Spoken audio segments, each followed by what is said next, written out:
বলছে চলবে, 100 টাকা উঠবে, 75 টাকা ভাইপোর কাছে যাবে। একমাত্র ওষুধ নন্দীগ্রামে দিয়েছি হারিয়ে, আর একটা বড় ওষুধ দিতে হবে আপনাদের প্রাক্তন মুখ্যমন্ত্রী মমতা ব্যানার্জি করে দাঁড়াতে হবে সব জায়গায়। এই শ্মশান বৈষ্ণবদের সমাধিস্থল বাঁচানোর লড়াই চলবে চলবে। ন্যাশনাল গ্রিন ট্রাইব্যুনাল তার নির্দেশ অমান্য করছে, বড় আইনি লড়াই হবে।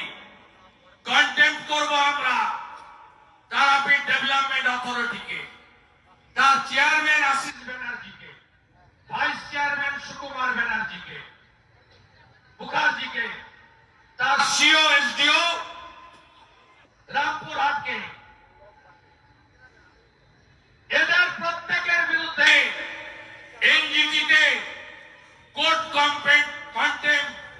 আমরা এখানকার বৈষ্ণব সমাজ, যার নাম একটু আগে বলছিল উপেন বাবু,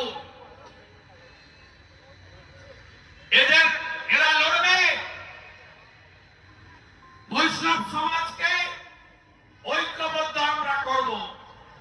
আমি নগর মন্ডল থেকে জেলা প্রেসিডেন্ট শ্যামাদা সহ, জগন্নাথ সহ, অনুপ সাহা সহ প্রত্যেক নেতৃত্বকে অনুরোধ করব, আজকে এই টানা ধর্ণা কর্মসূচি সমাপ্তি ঘোষণা করতে এবং আইনি লড়াই শুরু করতে। 6 এপ্রিল মহারামনবমী আছে, তার প্রস্তুতি নেবেন।